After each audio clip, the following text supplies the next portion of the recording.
नमस्कार, हम सेनापति के पदों का अध्ययन कर रहे हैं जो कि महर्षि दयानंद सरस्वती विश्वविद्यालय की तृतीय सेमेस्टर के पाठ्यक्रम में समावेशित है। साथ ही सेनापति स्नातकोत्तर कक्षाओं और अन्य पाठ्यक्रमों जो कि परीक्षा उपयोगी हैं, उनके लिए भी महत्वपूर्ण है। तो आज हम उनके पदों का अध्ययन क्रमिकता से कर रहे हैं। हम जानते हैं कि रीतिकाल के महत्वपूर्ण कवि हैं, रीतिबद्ध काव्यधारा के कवि हैं, रससिद्ध कवि के रूप में जाने जाते हैं और कवित्त रत्नाकर उनका महत्वपूर्ण ग्रंथ है। अनेक कवियों की तरह ये भी राज्याश्रय में रहे हैं और श्लेष वर्णन के लिए, ऋतु वर्णन के लिए महत्वपूर्ण रूप से जाने जाते हैं। आज हम जिन पदों का अध्ययन करेंगे उसमें कालिंदी की धार निर्धार है अधर। तो ये जो पद है, ये श्रृंगार वर्णन से संबंधित पद है। और जब श्रृंगार वर्णन की कवि बात कर रहे हैं तो यहाँ नायिका के केश सौंदर्य की, केश राशि की यहाँ पर बात कर रहे हैं और उसकी तुलना करने के लिए उसी के सम उन्होंने रूपक चुने हैं। जैसे कालिंदी, कालिंदी यमुना को कहा जाता है। निर्धार का तात्पर्य निराधार, बिना आधार के।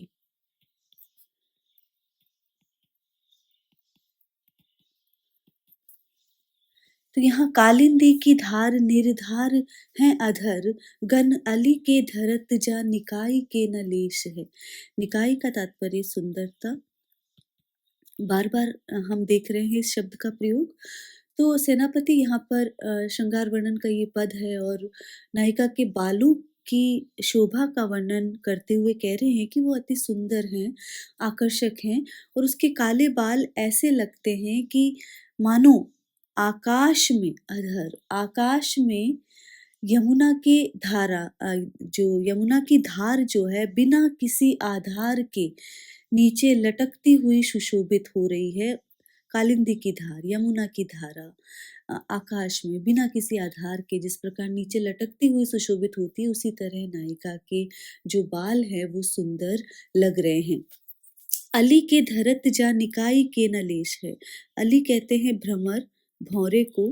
तो आगे वो कह रहे हैं कि भौरे तो उसके बालों को देखकर लेस जरा भी तुलना नहीं कर सकते, अर्थात जो कालिमा है वो भौरों के रंग से भी और अधिक है, अर्थात भौरे उसके बालों की सुंदरता से मुकाबला भी नहीं कर सकते। जीते अहिराज खंडी डारे है सिखंडी, घन इंद्रनील कीर्ति कराई नाही ए सहे। शिखंडी का तात्पर्य मोर से है और इंद्रनील यहाँ पर नीलमणि, देखिए उसी वर्ण के उपादानों से तुलना की जा रही है। जीते अहिराज, तो नायिका के बालों ने सौंदर्य में शेषनाग को भी जीत लिया है।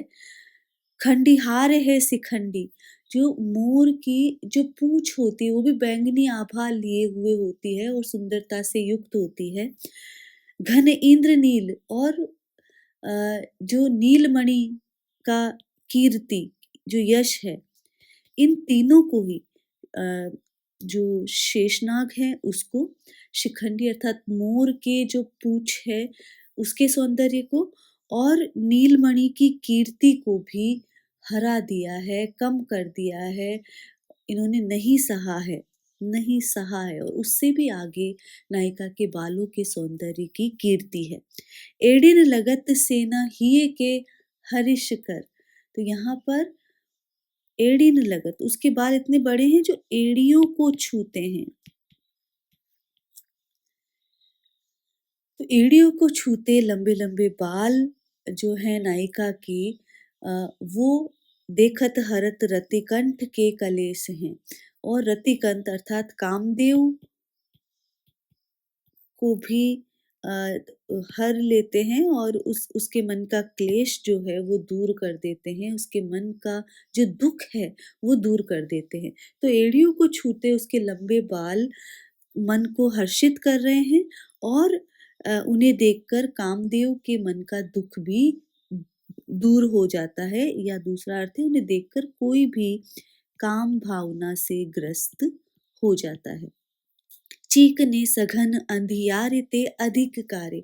अब नायिका के जो केशों की बात है कि अत्यंत चिकने हैं, सघन घने हैं, अंधियारे ते अधिक कारे, और अंधेरे से भी अधिक काले हैं।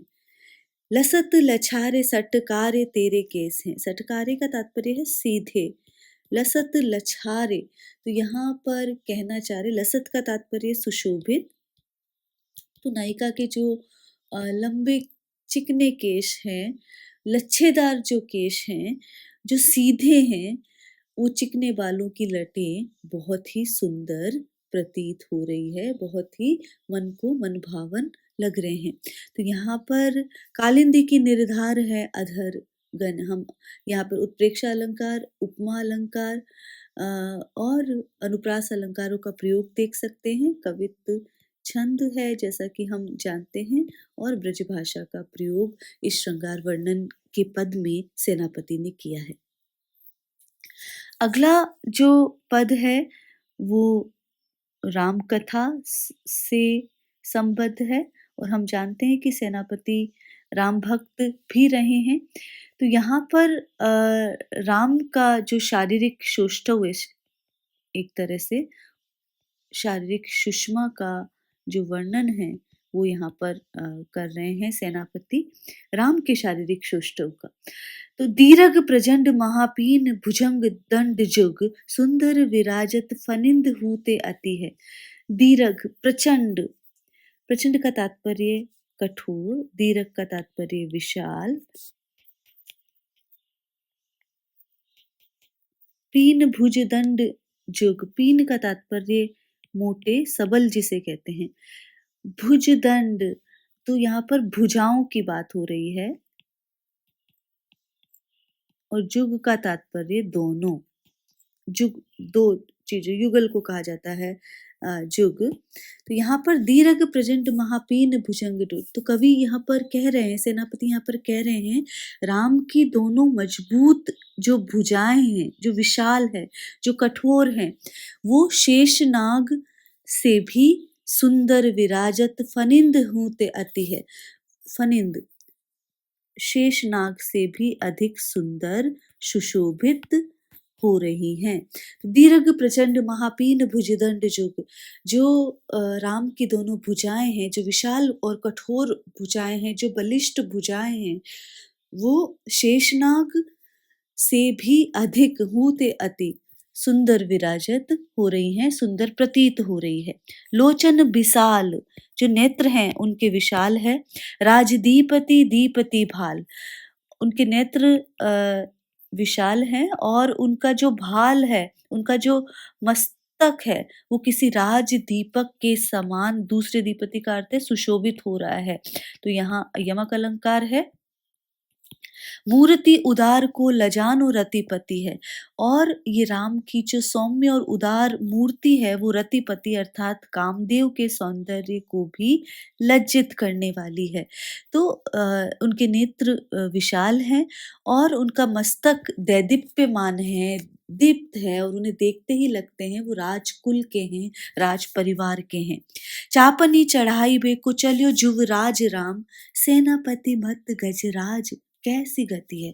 और जब चाप ही चढ़ाई बे, तो चाप कौन सा, शिव धनुष को चढ़ाने को जब युवराज राम चलते हैं, तो सेनापति कहते हैं किसी मदमस्त हाथी जो अपनी चाल में चलता रहता है, वैसी उनकी गति प्रतीत हो रही है। बिन कहे दूरी ते बिलोकत ही जानी जाती, 20 रे दिसो दिगपालन को पति है। 20 रे पूर्ण रूप से, कि बिना कहे ही जो भी उन्हें दूर से देखता है वह ये जानता है कि निश्चित ही वो सभी दिग्पालों के पति हैं, अर्थात वो सभी राजाओं में श्रेष्ठ हैं। तो यहाँ पर सीता स्वयंवर के समय का प्रसंग है, और जब राम धनुष पर प्रत्यंचा चढ़ाने के लिए आते हैं तो उनका जो शारीरिक सौष्ठव है उसको किस प्रकार लोग भी देख रहे हैं, अनुभव कर रहे हैं, वैसी विशेषताओं का वर्णन यहाँ पर किया है। अनुप्रास, यमक और उपमा अलंकार हम देख सकते हैं, कवित्व छंद है। जो आगे जो पद है वो ऋतु वर्णन के लिए है, जिसके लिए सेनापति जाने जाते हैं। बरन बरन तरु फूले उपवन सब, सोई चतुरंग संग दल लहियत है। बरन बरन, वर्ण वर्ण के यहाँ पर वर्ण और रंग, तो यहाँ पर कवि बसंत ऋतु का वर्णन कर रहे हैं और बसंत ऋतु के वर्णन किस प्रकार कर रहे हैं, जैसे कोई राजा आता है उस प्रकार वर्णन कर रहे हैं। तो जो चतुरंग सेना लेके कोई राजा आता है उस प्रकार बसंत रूपी राजा का आगमन है। तो बसंत ऋतु जो है वो एक राजा की तरह आ रही है और वनों और उपवनों में अनेक प्रकार के फूलों से, अनेक प्रकार के वर्णों से फूले हुए फूलों के साथ सोई चतुरंग संग दल लहियत है। वो पेड़ राजा की चतुरंगिनी सेना के रूप में सुशोभित हो रहे हैं। कोई भी राजा जो युद्ध के लिए आता है वो तब श्रेष्ठ कहा जाता है जब वो चतुरंगिनी सेना के साथ आता है। तो बसंत भी ये जो विभिन्न भांति के फूल हैं वो चतुरंगिनी सेना के समान प्रतीत हो रहे हैं, जो किसी के भी मन को जीत सकते हैं, उन्हें साथ लेकर वो आ रहा है। बंदी जिमी बोलत बिरद बीर कोकिल है, गुंजत मधुप गान गुण गहियत है। तो यहाँ पर राजा है तो राजा के गुणगान भी होंगे। तो जो कोयल है वो बंदी जन की तरह, यशोगान करने वाले युवकों की तरह, बंदीजनों की भांति, और भौरे जो हैं, भौरे और कोयल बंदीजन के भांति उनके यश का, उनके गुण का निरंतर वहां पर गान करते हुए, जो गुंजार कर रहे हैं, कोयल कूक रही है, भ्रमर गुंजार कर रहे हैं, तो वो ऐसा प्रतीत होता है कि वो वसंत ऋतु रूपी राजा के यश का गान कर रहे हैं। आवे आस पास पुहुपन की सुबास सोई। तो बसंत का जो मौसम है, जो ऋतु है, उसमें आसपास से फूलों की भीनी भीनी जो पुहुपन अर्थात पुष्पों की भीनी भीनी सुगंध आती रहती है। सौंधे के सुगंध मांझ सने रहियत है, और राजाओं के महल भी आ, उसी प्रकार की सुगंध से, सौंधे के सुगंध मांझ सने रहियत है। जो राजाओं के भवन है, राजभवन है, वो भी उसी प्रकार की सुगंध से सुगंधित रहते हैं। शोभा को समाज सेनापति सुख साज, आज आवत बसंत ऋतुराज कहियत है। तो सेनापति कहते हैं जो शोभा का समूह है और सुखपूर्ण है और सुंदर साजो सामान से युक्त बसंत ऋतु जो है वो एक राजा की तरह सुशोभित है और वो आ गई है। तो ऋतु वर्णन यहाँ पर कर रहे हैं और ऋतु वर्णन में उन्होंने अनुप्रास, रूपक अलंकार और पुनरुक्ति प्रकाश, यहाँ पर ये पुनरुक्ति प्रकाश अलंकार ही है वर्ण और रंग के रूप में। तो इस प्रकार जो उपमा अलंकार का भी प्रयोग हम देख रहे हैं, कवित्व छंद है, नाद सौंदर्य हम देख सकते हैं, पद मैत्री हम देख रहे हैं। तो इस प्रकार वो ऋतु वर्णन की बात करते हैं। आगे के पदों का अध्ययन हम जारी रखेंगे। आज